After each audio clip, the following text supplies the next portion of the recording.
ನಿಮಗೆ ಅತ್ಯಂತ ಅಗತ್ಯವಿದ್ದಾಗ ಯಾರಾದರೂ ನಿಮ್ಮ ಜೊತೆ ನಿಂತಿದ್ರಾ? ನೀವು ಸೋತು ಸುಸ್ತಾಗಿ ಕತ್ತಲಲ್ಲಿ ಕಣ್ಣೀರು ಹಾಕುತ್ತಿದ್ದಾಗ ಯಾರಾದರೂ ಬಂದು ನಿಮ್ಮ ಹೆಗಲ ಮೇಲೆ ಕೈಯಿಟ್ಟಿದ್ರಾ? ಇಲ್ಲ ತಾನೆ. ಜಗತ್ತಿನಲ್ಲಿ ಅತ್ಯಂತ ಭಯಾನಕವಾದ ಶಬ್ದ ಯಾವುದು ಗೊತ್ತಾ? ಅದು ನಿಂದನೆಯಲ್ಲ, ನಿಮ್ಮನ್ನು ಕಟುವಾಗಿ ಟೀಕಿಸುವ ಜನರ ಕೂಗಲ್ಲ. ಬದಲಿಗೆ ನಿಮ್ಮ ಅತ್ಯಂತ ಕಷ್ಟದ ಸಮಯದಲ್ಲಿ ನಿಮ್ಮ ಸುತ್ತಲೂ ಆವರಿಸುವ ಆ ಭಯಾನಕ ಮೌನ, ಯಾರೂ ಇಲ್ಲದ ಆ ಶೂನ್ಯ. ಆದರೆ ನೆನಪಿಡಿ, ರೋಮನ್ ಸಾಮ್ರಾಜ್ಯವನ್ನು ಆಳಿದ ಮಹಾನ್ ತತ್ವಜ್ಞಾನಿಗಳು ಈ ಪರಿಸ್ಥಿತಿಗೊಂದು ಹೆಸರಿಟ್ಟಿದ್ದಾರೆ. ಅದನ್ನೇ ಅವರು ದಿ ಫೋರ್ಜ್ ಅಂದ್ರೆ ಕಬ್ಬಿಣವನ್ನು ಕಾಯಿಸಿ ಬಡಿಯುವ ಕಮ್ಮಟ ಎಂದು ಕರೆದರು. ಇಂದು ಯಾರೂ ಇಲ್ಲದಿದ್ದರೂ ಒಂಟಿಯಾಗಿ ಹೇಗೆ ಜಗತ್ತನ್ನು ಗೆಲ್ಲಬಹುದು ಎಂಬುದನ್ನು ಇತಿಹಾಸದ ಜ್ಞಾನ ಮತ್ತು ನೈಜ ಉದಾಹರಣೆಗಳೊಂದಿಗೆ ಕಲಿಯೋಣ. ಸ್ನೇಹಿತರೆ, ನಿಮ್ಮ ನೆಚ್ಚಿನ ಪುಸ್ತಕ ವಿಚಾರ ಯೂಟ್ಯೂಬ್ ಚಾನೆಲ್ಗೆ ನಿಮಗೆ ಆತ್ಮೀಯ ಸ್ವಾಗತ. ನಾವು ಪ್ರತಿದಿನ ಪುಸ್ತಕಗಳ ಜ್ಞಾನದ ಮೂಲಕ ನಮ್ಮ ಜೀವನವನ್ನು ಉತ್ತಮಗೊಳಿಸಿಕೊಳ್ಳಲು ಪ್ರಯತ್ನಿಸುತ್ತಿದ್ದೇವೆ.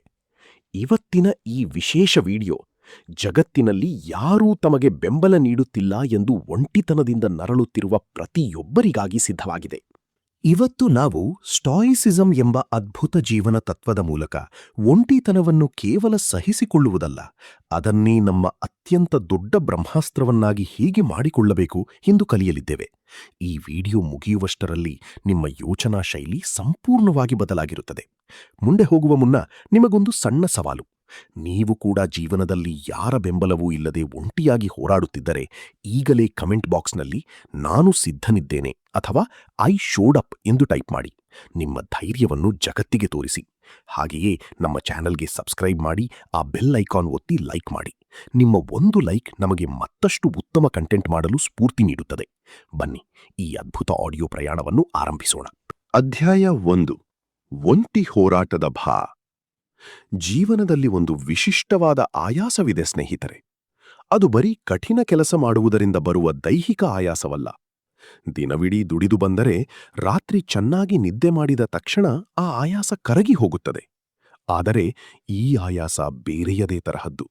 ಇದನ್ನು ನಾವು ಮಾನಸಿಕ ಮತ್ತು ಭಾವನಾತ್ಮಕ ಆಯಾಸ ಎನ್ನಬಹುದು. ನೀವು ವಾರಗಟ್ಟಲೆ, ತಿಂಗಳುಗಟ್ಟಲೆ ಒಂದು ಕನಸಿಗಾಗಿ ರಾತ್ರಿ ಹಗಲು ಕಷ್ಟಪಡುತ್ತಿರುತ್ತೀರಿ. ಹೊಸ ಉದ್ಯಮ ಆರಂಭಿಸಲು ಹವಣಿಸುತ್ತಿರುತ್ತೀರಿ, ಅಥವಾ ಕಷ್ಟಪಟ್ಟು ಪರೀಕ್ಷೆಗೆ ಓದುತ್ತಿರುತ್ತೀರಿ. ಆದರೆ ನಿಮ್ಮ ಸುತ್ತಮುತ್ತಲಿರುವ ಅತ್ಯಂತ ಆಪ್ತರು, ನಿಮ್ಮ ಕುಟುಂಬದವರು ಅಥವಾ ಸ್ನೇಹಿತರು ಅದರ ಬಗ್ಗೆ ಒಂದು ಸಣ್ಣ ಪ್ರಶ್ನೆಯನ್ನೂ ಕೇಳುವುದಿಲ್ಲ. ನೀವು ಗೆದ್ದಾಗ ಯಾರೂ ಚಪ್ಪಾಳೆ ತಟ್ಟುವುದಿಲ್ಲ. ನೀವು ಸೋತು ನೊಂದಾಗ ಯಾರೂ ಸಾಂತ್ವನ ಹೇಳುವುದಿಲ್ಲ. ಆಗ ನಿಮ್ಮ ಮನಸ್ಸಿನಲ್ಲಿ ಒಂದು ಅರಿವಾಗುತ್ತದೆ: ಈ ಜಗತ್ತಿನಲ್ಲಿ ನಾನು ಸಂಪೂರ್ಣವಾಗಿ ಒಂಟಿ. ಅಧ್ಯಾಯ 1. ಒಂಟಿ ಹೋರಾಟದ ಭಾ. ಜೀವನದಲ್ಲಿ ಒಂದು ವಿಶಿಷ್ಟವಾದ ಆಯಾಸವಿದೆ ಸ್ನೇಹಿತರೆ. ಅದು ಬರೀ ಕಠಿಣ ಕೆಲಸ ಮಾಡುವುದರಿಂದ ಬರುವ ದೈಹಿಕ ಆಯಾಸವಲ್ಲ. ದಿನವಿಡೀ ದುಡಿದು ಬಂದರೆ ರಾತ್ರಿ ಚೆನ್ನಾಗಿ ನಿದ್ದೆ ಮಾಡಿದ ತಕ್ಷಣ ಆ ಆಯಾಸ ಕರಗಿ ಹೋಗುತ್ತದೆ. ಆದರೆ ಈ ಆಯಾಸ ಬೇರೆಯದೇ ತರಹದ್ದು. ಇದನ್ನು ನಾವು ಮಾನಸಿಕ ಮತ್ತು ಭಾವನಾತ್ಮಕ ಆಯಾಸ ಎನ್ನಬಹುದು. ನೀವು ವಾರಗಟ್ಟಲೆ, ತಿಂಗಳುಗಟ್ಟಲೆ ಒಂದು ಕನಸಿಗಾಗಿ ರಾತ್ರಿ ಹಗಲು ಕಷ್ಟಪಡುತ್ತಿರುತ್ತೀರಿ. ಹೊಸ ಉದ್ಯಮ ಆರಂಭಿಸಲು ಹವಣಿಸುತ್ತಿರುತ್ತೀರಿ, ಅಥವಾ ಕಷ್ಟಪಟ್ಟು ಪರೀಕ್ಷೆಗೆ ಓದುತ್ತಿರುತ್ತೀರಿ. ಆದರೆ ನಿಮ್ಮ ಸುತ್ತಮುತ್ತಲಿರುವ ಅತ್ಯಂತ ಆಪ್ತರು, ನಿಮ್ಮ ಕುಟುಂಬದವರು ಅಥವಾ ಸ್ನೇಹಿತರು ಅದರ ಬಗ್ಗೆ ಒಂದು ಸಣ್ಣ ಪ್ರಶ್ನೆಯನ್ನೂ ಕೇಳುವುದಿಲ್ಲ. ನೀವು ಗೆದ್ದಾಗ ಯಾರೂ ಚಪ್ಪಾಳೆ ತಟ್ಟುವುದಿಲ್ಲ. ನೀವು ಸೋತು ನೊಂದಾಗ ಯಾರೂ ಸಾಂತ್ವನ ಹೇಳುವುದಿಲ್ಲ. ಆಗ ನಿಮ್ಮ ಮನಸ್ಸಿನಲ್ಲಿ ಒಂದು ಅರಿವಾಗುತ್ತದೆ: ಈ ಜಗತ್ತಿನಲ್ಲಿ ನಾನು ಸಂಪೂರ್ಣವಾಗಿ ಒಂಟಿ. ಇಲ್ಲಿ ಅತ್ಯಂತ ನೋವಿನ ಸಂಗತಿ ಏನೆಂದರೆ, ನಮಗೆ ಯಾರ ಮೇಲೂ ಮೊದಲಿನಿಂದಲೇ ನಿರೀಕ್ಷೆ ಇರಲಿಲ್ಲ ಅಂದಿದ್ದರೆ ಈ ನೋವು ಇರುತ್ತಿರಲಿಲ್ಲ. ಆದರೆ ನಮ್ಮ ಮನಸ್ಸಿನ ಮೂಲೆಯಲ್ಲೊಂದು ಆಸೆಯಿತ್ತು. ನಾನು ಪಡುತ್ತಿರುವ ಕಷ್ಟವನ್ನು ಯಾರಾದರೂ ಒಬ್ಬರು ಗುರುತಿಸದೇ ಇರುತ್ತಾರಾ? ಯಾರಾದರೂ ಬಂದು ನಾನಿನ್ ಕಷ್ಟ ನೋಡ್ತಿದ್ದೀನಿ ಕಣೋ, ಮುನ್ನುಗ್ಗು, ನಾನಿನ್ ಜೊತೆ ಇದ್ದೀನಿ ಎಂದು ಹೇಳುವುದಿಲ್ಲವೇ ಎಂದು ನಾವು ಕಾಯುತ್ತಿರುತ್ತೇವೆ. ಆದರೆ ಯಾರೂ ಬರುವುದಿಲ್ಲ. ರೋಮನ್ ಸಾಮ್ರಾಜ್ಯವನ್ನು ಆಳಿದ ಮಾರ್ಕಸ್ ಅರೇಲಿಯಸ್ ನೆನಪಿದಾನ? ಇಡೀ ರೋಮನ್ ಸಾಮ್ರಾಜ್ಯಕ್ಕೆ ಅವನೇ ರಾಜ, ಜಗತ್ತಿನ ಅತ್ಯಂತ ಶಕ್ತಿಶಾಲಿ ವ್ಯಕ್ತಿ. ಆದರೆ ಅವನ ವೈಯಕ್ತಿಕ ಜೀವನ ಹೇಗಿತ್ತು ಗೊತ್ತಾ? ಅವನ ಹೆಂಡತಿ ಅವನಿಗೆ ದ್ರೋಹ ಬಗೆದಳು. ಅವನ ಆಪ್ತ ಗೆಳೆಯ ಮತ್ತು ಜನರಲ್ ಆಗಿದ್ದ ಆವಿಡಿಯಸ್ ಕಾಸಿಯಸ್ ಅವನ ವಿರುದ್ಧವೇ ದಂಗೆ ಎದ್ದ. ಇಡೀ ರೋಮ್ ಸಾಮ್ರಾಜ್ಯ ಪ್ಲೇಗ್ ಸಾಂಕ್ರಾಮಿಕ ರೋಗದಿಂದ ಸತ್ತ ಹೆಣಗಳ ರಾಶಿಯಾಗ್ತಿತ್ತು. ಅವನ ಸುತ್ತ ಸಾವಿರಾರು ಜನರಿದ್ದರು. ಅವನು ಮಾನಸಿಕವಾಗಿ ಒಂಟಿಯಾಗಿದ್ದ. ಯಾರೂ ಅವನಿಗೆ ಸಾಂತ್ವನ ಹೇಳುವವರಿರಲಿಲ್ಲ. ಆಗ ಅವನು ತನ್ನ ರಹಸ್ಯ ಡೈರಿಯಲ್ಲಿ ಮೆಡಿಟೇಷನ್ಸ್ ಬರೆದುಕೊಂಡಿದ್ದ. ನಾನು ರಾಜನಾಗಿರಬಹುದು, ಆದರೆ ನನ್ನ ಮನಸ್ಸಿನ ಹೋರಾಟಕ್ಕೆ ನಾನೊಬ್ಬನೇ ಸೈನಿಕ. ಅವನು ಬೇರೆಯವರಿಂದ ಪ್ರೀತಿ ಅಥವಾ ಬೆಂಬಲವನ್ನು ನಿರೀಕ್ಷಿಸಲಿಲ್ಲ. ಬದಲಿಗೆ ತನ್ನ ಒಳಗಿನ ಧ್ವನಿಯನ್ನೇ ತನ್ನ ಆಪ್ತ ಮಿತ್ರನನ್ನಾಗಿ ಮಾಡಿಕೊಂಡನು. ಇದೇ ರೀತಿ ನಮ್ಮ ಹೆಮ್ಮೆಯ ವಿಜ್ಞಾನಿ ಡಾಕ್ಟರ್ ಎಪಿಜೆ ಅಬ್ದುಲ್ ಕಲಾಂ ಅವರ ಜೀವನವನ್ನೇ ನೋಡಿ. ಅವರು ತಮಿಳುನಾಡಿನ ರಾಮೇಶ್ವರಂನಿಂದ ದಿಲ್ಲಿಗೆ ಬಂದಾಗ ವಿಜ್ಞಾನ ಲೋಕದಲ್ಲಿ ಯಾರೂ ಅವರಿಗೆ ಗಾಡ್ಫಾದರ್ ಇರಲಿಲ್ಲ. ರೋಹಿಣಿ ಸ್ಯಾಟಲೈಟ್ ಲಾಂಚ್ ಮಾಡುವಾಗ ಮೊದಲ ಪ್ರಯತ್ನದಲ್ಲಿ ರಾಕೆಟ್ ಸಮುದ್ರಕ್ಕೆ ಬಿದ್ದಾಗ ಇಡೀ ದೇಶ ಅವರನ್ನು ಟೀಕಿಸಿತು.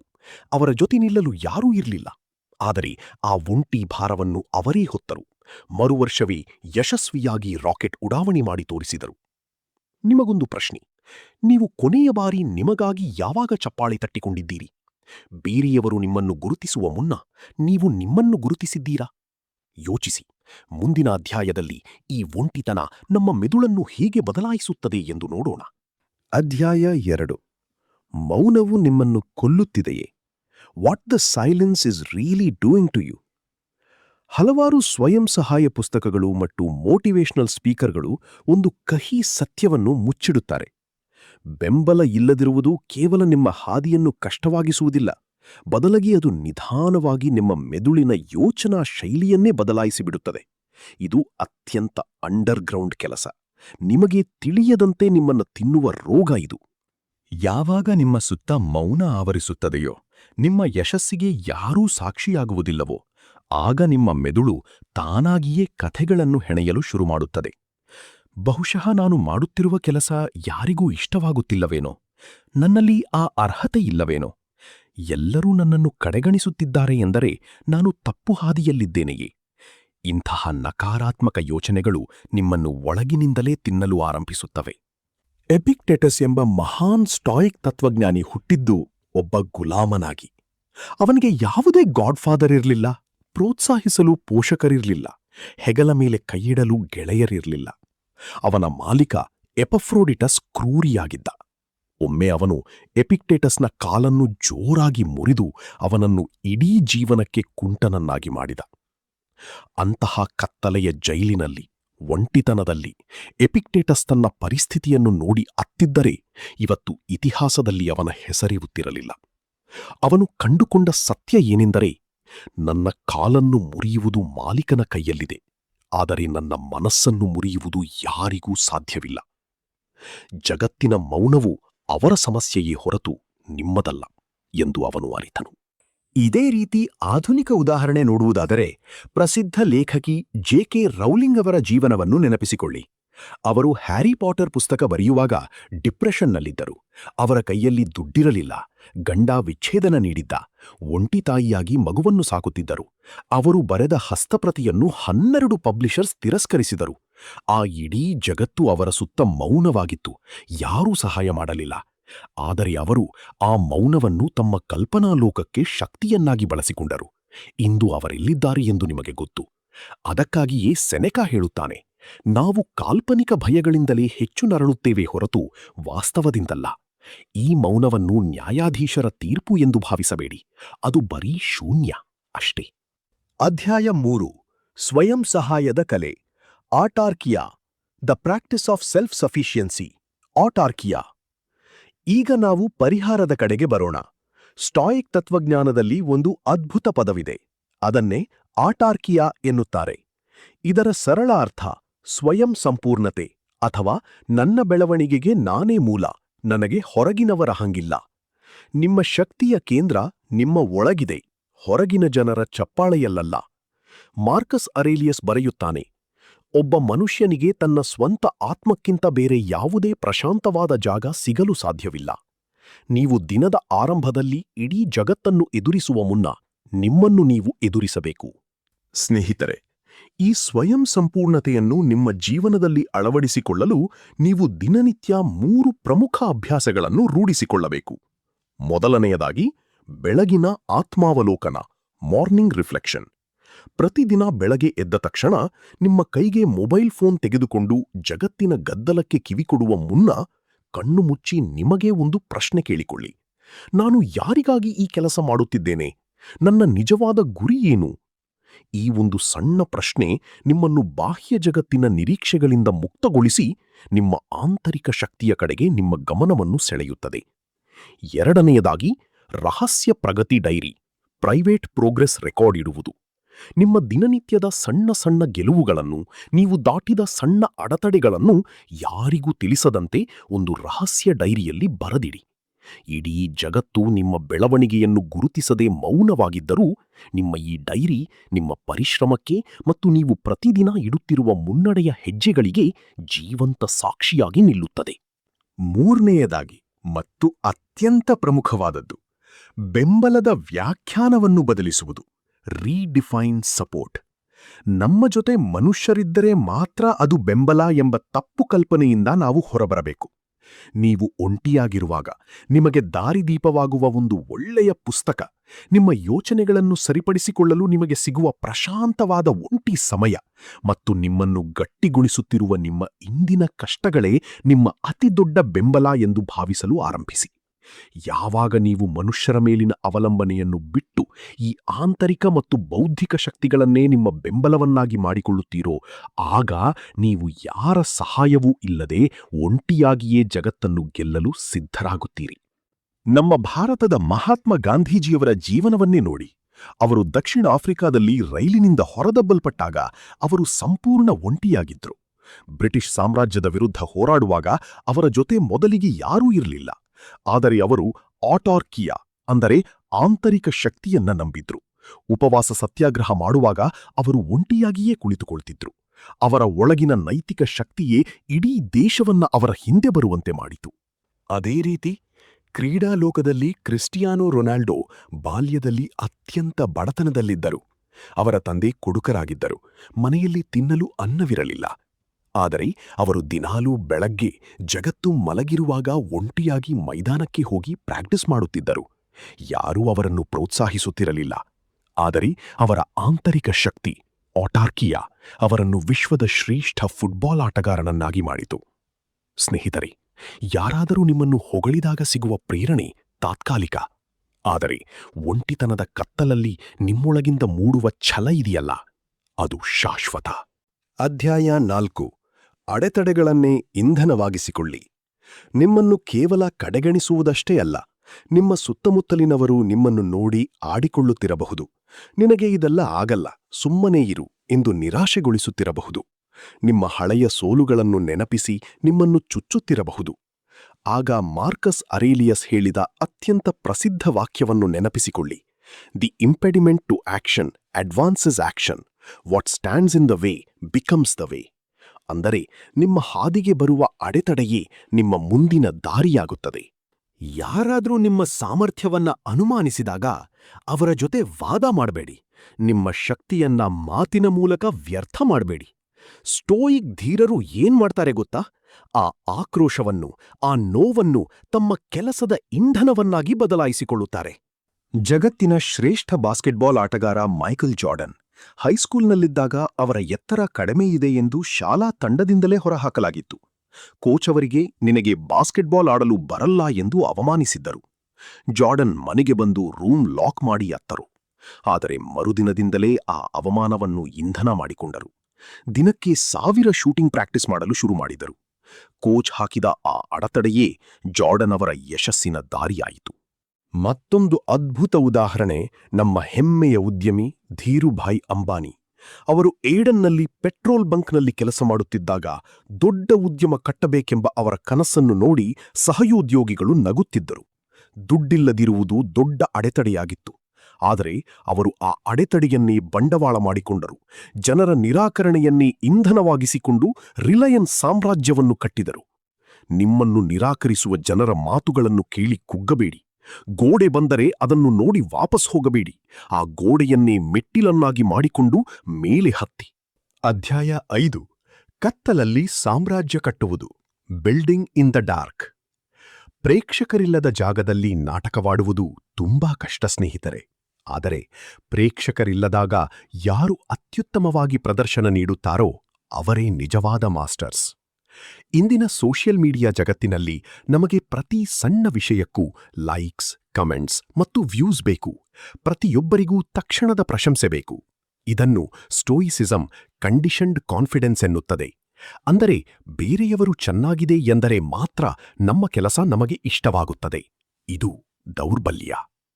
ನಿಮಗೆ ಯಾರ ಬೆಂಬಲವೂ ಇಲ್ಲದಿರುವಾಗ ನಿಮಗೆ ಸಿಗುವ ಅತೀ ದೊಡ್ಡ ವರವೆಂದರೆ ಸ್ವಾತಂತ್ರ್ಯ. ನಿಮಗೆ ಯಾರನ್ನೂ ಇಂಪ್ರೆಸ್ ಮಾಡುವ ಅಗತ್ಯವಿರುವುದಿಲ್ಲ. ನೀವು ತಪ್ಪು ಮಾಡಿದರೂ ಯಾರೂ ನೋಡುತ್ತಿರುವುದಿಲ್ಲ. ವಿಶ್ವವಿಖ್ಯಾತ ಬಾಕ್ಸರ್ ಮೊಹಮ್ಮದ್ ಅಲಿ ಒಂದು ಮಾತು ಹೇಳಿದ್ರು, the fight is won or lost far away from witnesses, behind the lines, in the gym and out there on the road, long before I dance under those lights.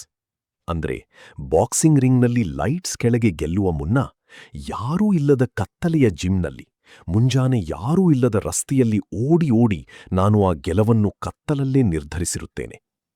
ಇನ್ನೊಂದು ಭಾರತೀಯ ಉದಾಹರಣೆ ಎಂದರೆ ನವಾಜುದ್ದೀನ್ ಸಿದ್ದಿಕಿ. ಅವರು ಬಾಲಿವುಡ್ನಲ್ಲಿ ಸ್ಟಾರ್ ಆಗುವ ಮುನ್ನ ಸುಮಾರು 12-15 ವರ್ಷಗಳ ಕಾಲ ಕೇವಲ ವಾಚ್ಮನ್ ಆಗಿ ಸಣ್ಣಪುಟ್ಟ ಕಳ್ಳನ ಪಾತ್ರಗಳನ್ನು ಮಾಡುತ್ತಾ ಕತ್ತಲಲ್ಲಿ ಕಳೆದರು. ಯಾರೂ ಅವರ ಬೆಂಬಲಕ್ಕೆ ಇರಲಿಲ್ಲ. ಆದರೆ ಆ 15 ವರ್ಷಗಳ ಕಾಲ ಅವರು ತಮ್ಮ ನಟನೆಯನ್ನು ಕತ್ತಲಲ್ಲೇ ಮೌನವಾಗಿ ಹರಿತಗೊಳಿಸುತ್ತಿದ್ದರು. ಇಂದು ಅವರ ನಟನೆಗೆ ಇಡೀ ದೇಶವೇ ತಲೆಬಾಗುತ್ತಿದೆ. ನೀವು ಕತ್ತಲಲ್ಲಿದ್ದಾಗ ಬೇಸರ ಮಾಡಿಕೊಳ್ಳಬೇಡಿ. ನೀವು ವಾಸ್ತವವಾಗಿ ಭೂಮಿಯ ಒಳಗಿರುವ ಬೀಜದಂತಿದ್ದೀರಿ. ಬೀಜ ಮೊಳಕೆಯೊಡೆಯಲು ಕತ್ತಲೇಬೇಕು. ಅಧ್ಯಾಯ 6. ಮೌನದಲ್ಲಿ ನಿಮ್ಮ ನಿಜವಾದ ಜನ್ಮ. Who you become in the silence.